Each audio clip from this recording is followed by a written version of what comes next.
بسم اللہ الرحمن الرحیم الحمد للہ رب العالمین لا حول ولا قوة الا باللہ العلی العظیم حسبنا اللہ ونعم الوکیل نعم المولا ونعم النصير صلوات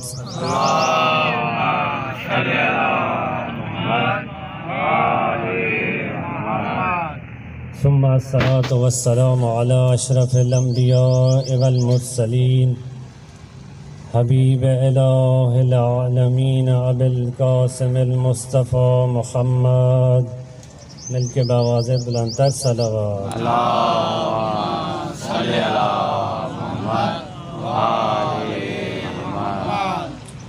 وآلہ الطیبین الطاہرین المعصومین الذین اذهب اللہ عنہم الرجس وطہرہم تطہیرا صلوات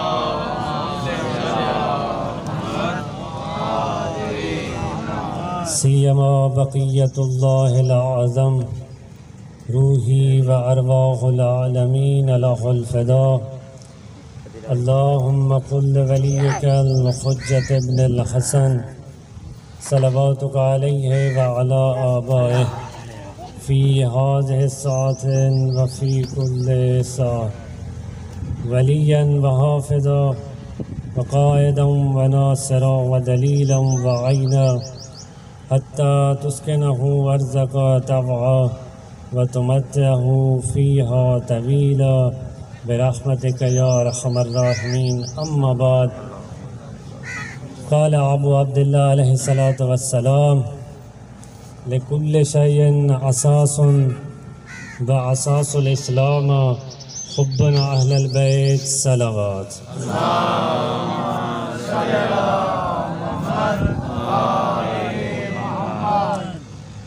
سب سے پہلے تو اس کریم خالق مالک سے دعا ہے، التجا ہے کہ خداوند متعال آپ تمام مومنین کے اس مقام پر چلا آیا اپنی بارگاہ میں قبول و منظور فرمائے، اس عبادت کو اپنی بارگاہ میں شرف و قبولیت عطا فرمائے۔ عزیزان محترم، معزز سامعین گرامی، آپ کے سامنے چھٹے امام جعفر صادق علیہ السلام کی ایک حدیث کو تلاوت کرنے کا شرف حاصل کیا۔ کتاب کا نام ہے المحاسن، جلد اول صفحہ 225 پر یہ حدیث موجود ہے۔ اس میں امام فرما رہے ہیں لِكُلِّ شَيْءٍ أَسَاسٌ، توجہ ہے نا قبلہ، لِكُلِّ شَيْءٍ أَسَاسٌ، ہر چیز کی ایک اساس اور بنیاد ہے۔ اس دنیا میں کوئی بھی ایسی چیز وجود نہیں رکھتی جس کی اساس اور بنیاد نہ ہو، ضروری ہے کہ اس کی کوئی نہ کوئی اساس اور بنیاد اور اس کی کوئی نہ کوئی بیسمنٹ ہو۔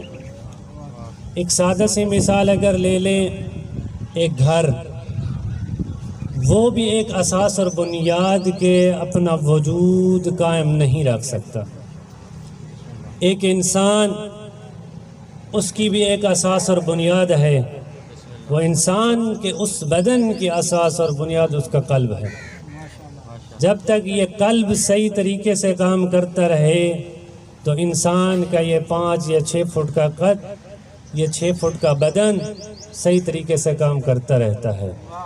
اگر یہ خراب ہو جائے تو یہ 5 یا 6 فٹ کا بدن کسی کام کا نہیں۔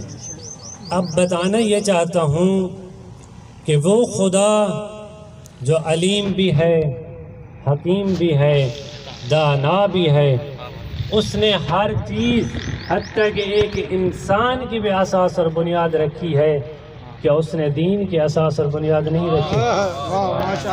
روایت کے مطابق امام فرماتے ہیں وَأَسَاسُ الْإِسْلَامَ حُبُّنَا أَهْلَ الْبَيْتِ، اسلام کی اساس اور بنیاد اہل بیت کی محبت ہے۔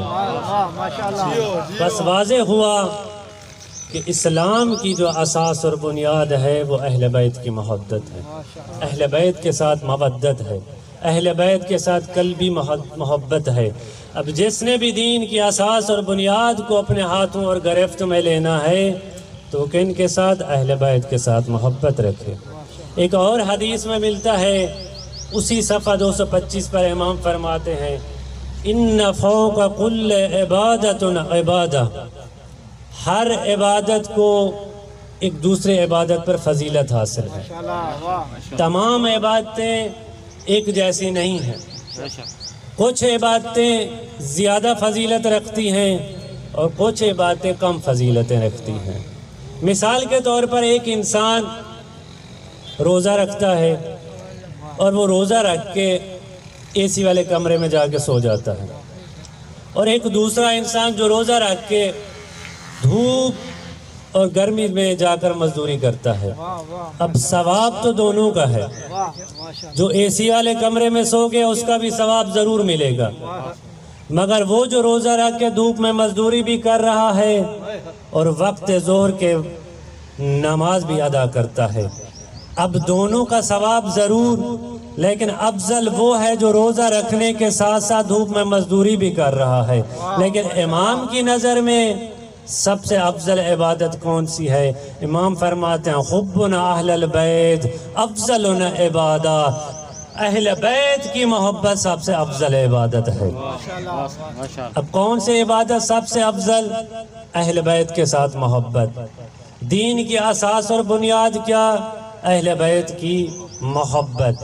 اب جس نے بھی دین کی بنیاد اور سب سے افضل عبادت کو حاصل کرنا ہے، اس درجے تک پہنچنا ہے، تو اسے کیا کرنا چاہیے؟ ذرا بولیے نا، اہل بیت کے ساتھ محبت۔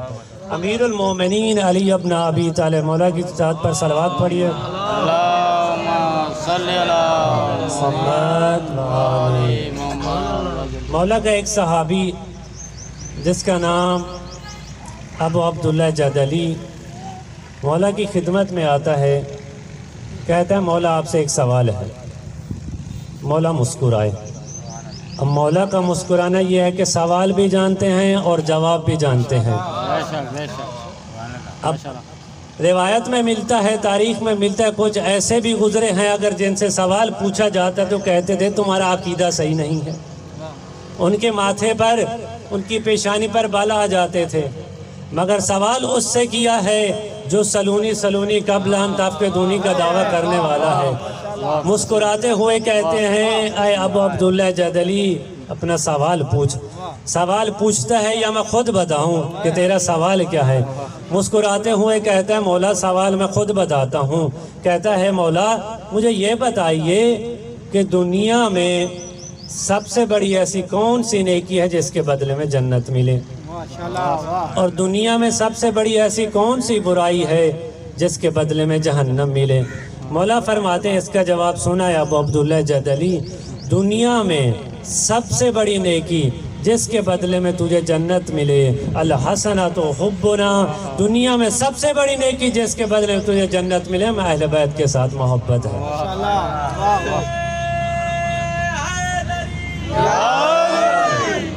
دنیا میں سب سے بڑی نیکی جس کے بدلے میں جنت ملے اہل بیت کے ساتھ محبت ہے۔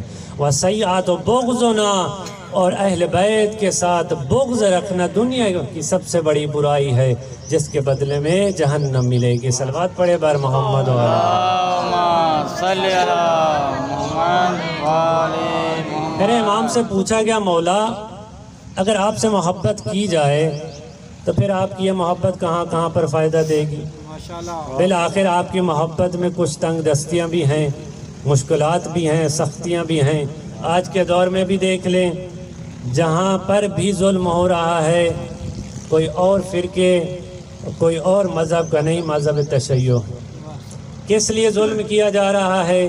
عشق علی، محبت علی کی وجہ سے ظلم کیا جا رہا ہے۔ حالات حاضرہ کو دیکھتے ہوئے یہی پتہ چلتا ہے کہ دنیا کو اور اس انسان جو بھی اس کو دشمنی ہے وہ صرف علی کے ساتھ محبت رکھنے والوں کے ساتھ ہے۔ آج جہاں کہیں بھی ظلم ہو رہا ہے، سوائے تشیع کے علاوہ کسی کے اوپر ظلم نہیں ہو رہا۔ جہاں کہیں پر بھی آزاداری ہو رہی ہے وہیں پر FIR کاٹے جا رہے ہیں، وہیں پر جلوسوں کو روکا جا رہا ہے۔ اب پوچھنا یہ ہے کہ مولا آپ کی محبت ہمیں کہاں کہاں پر فائدہ دے گی؟ امام فرماتے ہیں ان حبنا اہل البیت لینفع فی 7 مواطن، ہم اہل بیت کے ساتھ محبت تمہیں 7 جگہوں پر فائدہ دے گی۔ پہلی جگہ عند اللہ، اللہ کی ملاقات کے وقت، جب تمہاری اللہ سے ملاقات ہوگی تو اس وقت ہم اہل بیت تمہاری مدد کریں گے۔ عند الموت، موت کے وقت ہم تمہاری مدد کریں گے۔ روایت میں ملتا ہے کہ سخت ترین مرحلہ ہے جب مومن کی روح اس کے جسم سے نکل رہی ہوتی ہے، جب مومن حالت احتضار میں ہوتا ہے۔ روایت میں اس طرح بھی ملتا ہے کہ کوئی بھی مومن اس وقت تک نہیں مرتا جب تک ہم 14 کی زیارت نہ کر لیں۔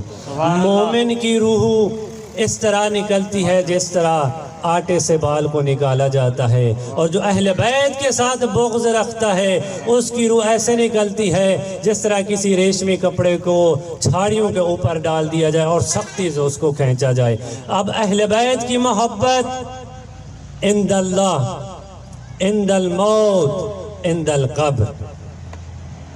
روایت میں ملتا ہے جب سب اپنے چھوڑ کر ایک اندھیری کوٹھڑی میں ڈال کر چلے جاتے ہیں تو اس وقت سختی کا عالم ہوتا ہے، تو اس وقت جو مومن کی مدد کرنے آئیں گے وہ اہل بیت ہوں گے۔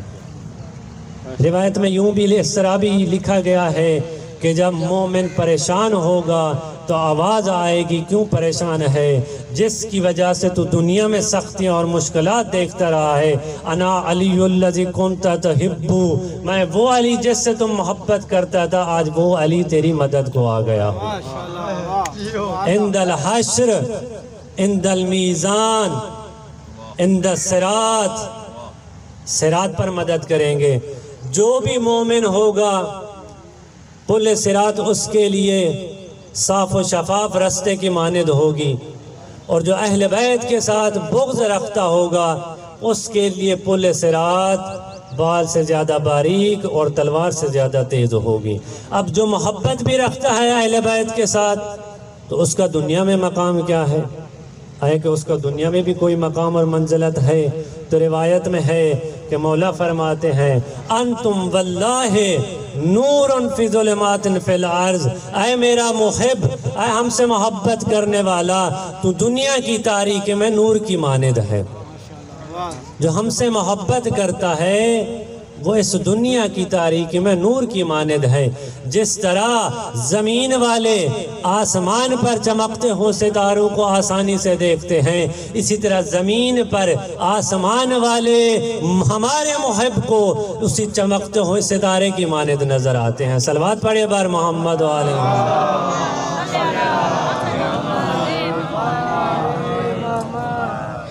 رسول خدا صلی اللہ علیہ وآلہ وسلم فرماتے ہیں ایھا الناس، اے لوگوں، اے علمو، جان لو، سمجھ لو، سن لو، ان دنیا بحر عمیق، کہ یہ دنیا ایک گہرا سمندر ہے۔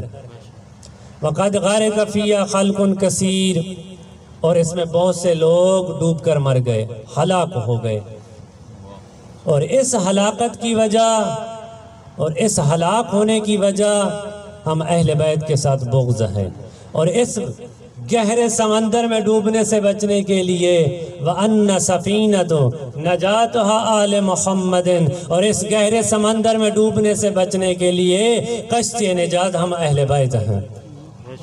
ایک معروف حدیث جو اہل سنت کی کتب میں بھی موجود ہے اور اہل تشیع کی کتب میں بھی موجود ہے، پیغمبر گرامی صلی اللہ علیہ وآلہ وسلم فرماتے ہیں کہ انما مثل اہل بیتی کمثل سفینۃ نوح، ہم اہل بیت کی مثال ایسے ہے جیسے کشتی نوح۔ ومن رکبہا، جو اس پر سوار ہو گیا نجا، نجات پا گیا۔ ومن تخلفا، اور جس نے تخلف کیا انا حلقہ، وہ ہلاک ہو گیا۔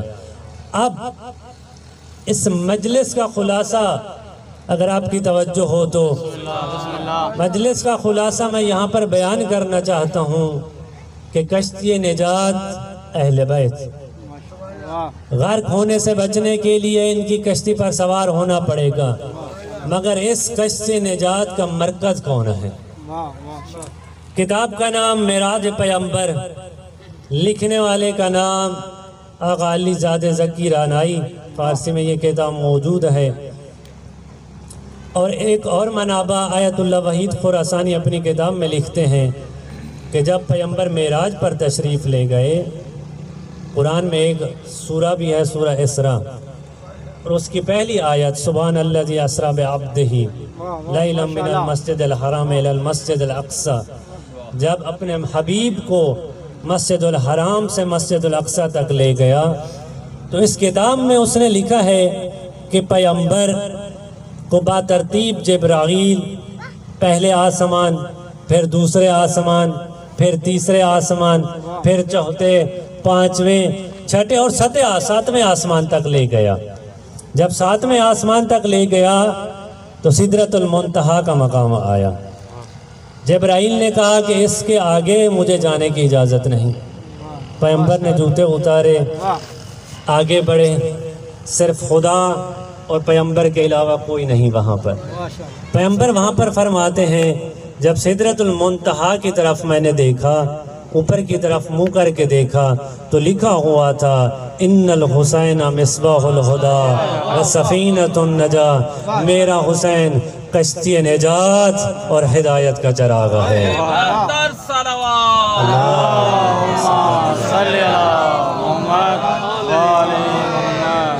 ان الحسین مصباح الہدی و سفینۃ النجاۃ، اب کشتی نجات کا مرکز کون؟ حسین۔ امام رضا علیہ السلام فرماتے ہیں نحن سفن النجاہ، ہم سب کشتی نجات ہیں، ہم سب کشتی نجات ہیں، مگر وہ کشتی نجات جو حسین کے پاس ہے اوسع و اسرا، وسیع بھی ہے اور تیز ترین بھی ہے، اور جو جلدی اور وسیع کشتی پر سوار ہونا چاہتا ہے وہ حسین کے دامن کو پکڑ۔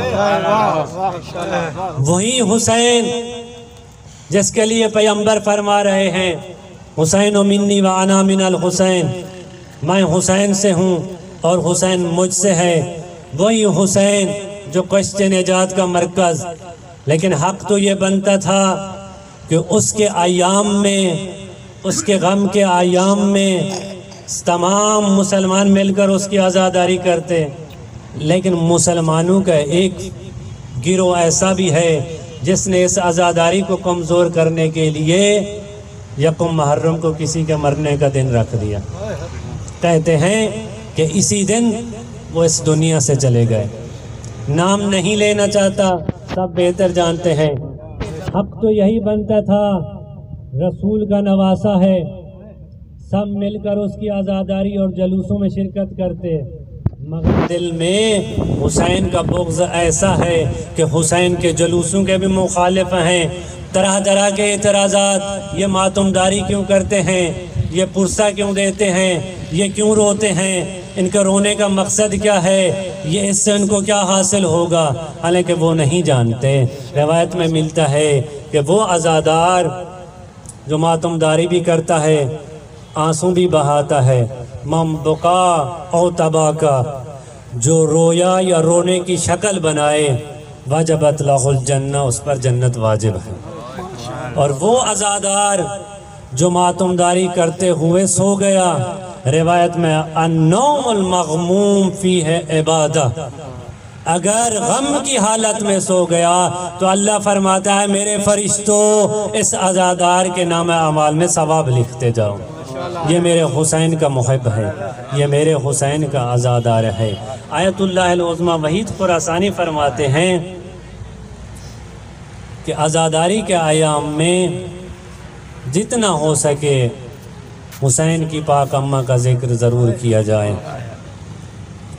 وہ پاک بی بی جس کے احترام کے لیے خود سید الانبیاء کھڑے ہو جاتے، خود جناب عائشہ روایت کرتی ہیں اذا دخلت فاطمہ، جب بھی سیدہ تشریف لاتی قام علیہا رحمت للعالمین، نبی ان کے لیے کھڑے ہو جاتے تھے۔ رغبہ بہا، صرف کھڑے نہیں ہوتے تھے بلکہ 2-3 قدم چل کر اس کو استقبال کرتے تھے۔ وقبل بیدہا، ان کے ہاتھوں کو بھی چومتے تھے۔ وَأَجْلَسَهَا فِي مَجْلِسِهِ، صرف چل کر استقبال نہیں کرتے تھے، ہاتھوں کو نہیں چومتے تھے بلکہ اس جگہ بٹھاتے تھے جہاں خود تشریف فرما ہوتے تھے۔ وہی پاک بی بی جہاں روایت میں ملتا ہے 6 مہینے یا 40 دن خود پیغمبر اپنے پاک اصحاب کے ساتھ آ کر اس در پر آیت تطہیر تلاوت کرتے تھے۔ پر امت نے کیا کیا؟ ابھی رسول کا کفن بھی میلا نہیں ہوا تھا کہ ایسا اجر رسالت دیا کہ 18 سال کی عمر میں بی بی کہتی ہیں اللہم عجل وفاتی سریہ، اے اللہ مجھ زہرا کو جلدی موت دے، زہرا دنیا سے تنگ آ چکی ہے۔ میں آپ سے پوچھتا ہوں 18 سال عین جوانی کا وقت، ہر کوئی چاہتا ہے کہ زندگی کرے، زندگی کرنے کے ایام ہیں، مگر سید الانبیاء کی پاک بیٹی کیا کہتی ہے کہ اے میرے اللہ مجھ زہرا کو موت دے، زہرا اس دنیا سے تنگ آ گئی۔ دروازے پر آئے، 4 کے نام تاریخ میں لکھے ہوئے، خدا ان پر لعنت کرے۔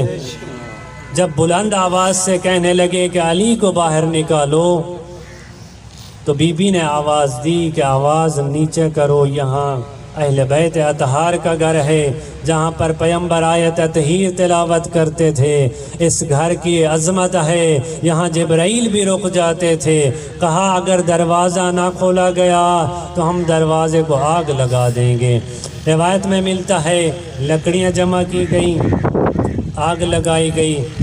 عزادار سید الشہداء جب آگ لگائی گئی تو دروازے کو دھکا دیا گیا۔ دروازے کے پیچھے رسول کی بیٹی، دروازے کو دھکا دینا تھا، دروازہ پاک بی بی کے پہلو پر گرا۔ آیت اللہ فضل اللہ کمپانی لکھتے ہیں اسی دروازے میں لوہے کی ایک سلاخ تھی، وہی سلاخ سیدہ کے پہلو میں لگی، سیدہ کا محسن شہید ہوا۔ آواز دیتی ہیں فضا فضا مجھے سنبھالو، میرا محسن شہید ہو گیا۔ پس عزادارن سید الشہداء بی بی نے علی کو بلایا، کہا علی میں تجھ سے کچھ وصیتیں فرماتی ہوں۔ کہا اے علی غسلنی ودفنی باللیل، علی مجھے غسل بھی رات کو دینا، کفن بھی رات کو دینا اور دفن بھی رات کو کرنا۔ میں آپ سے پوچھتا ہوں سید الانبیاء کی بیٹی اور اتنی غربت کہ غسل بھی رات کو، کفن بھی رات کو اور دفن بھی رات کو۔ پھر کیا ہوا جب غسل بھی مل گیا، کفن بھی مل گیا تو علی فرماتے ہیں یا زینب یا ام کلثوم، اے زینب و کلثوم، یا حسن والحسین، اے حسنین کریمین، اپنی ماں کا آخری دیدار کر لو۔ جب آخری دیدار کی بات آئی تو سب چلے آئے مگر حسین رک گئے۔ علی نے پوچھا بیٹا حسین کیا تم ماں کا آخری چہرہ نہیں دیکھو گے؟ تو حسین فرماتے ہیں بابا میری ماں فخر مریم، میں فخر عیسیٰ، جب تک میری ماں مجھے نہ بلائے میں ماں کا آخری چہرہ نہیں دیکھوں گا۔ روایت میں ملتا ہے انت و منت و مدد یدا یا ولدا، کفن کے بند ٹوٹے، آواز آئی آؤ میرا کربلا کا غریب بیٹا، آؤ میرا کربلا کا اللہ راسی بیٹا۔ اللہ لعنت اللہ علی قوم ظالمین وسیعلم الذین ظلموا ای منقلب ینقلبون۔ الہی محمد و آل محمد کی عزت و عظمت کا صدقہ عزادارن سید الشہداء کے یہ آنسو، یہ خرچ اخراجات اور اس خرچ کو بچھانے والوں کی توفیقات خیر میں اضافہ فرما۔ ہماری اس قلیل عبادت کو اپنی بارگاہ میں قبول و منظور فرما۔ الہی حاضرین کے تمام مرحومین کی مغفرت فرما۔ الہی حاضرین کے صغیرہ کبیرہ گناہ معاف فرما۔ الہی ہمیں نیک اور صالح بننے کی توفیق عنایت فرما، 5 گانا نماز پڑھنے کی توفیق عنایت فرما۔ عزاداری برپا کرنے کی توفیق عنایت فرما۔ اپنی اپنی دعاؤں کی قبولیت کے لیے بآواز بلند تر صلوات۔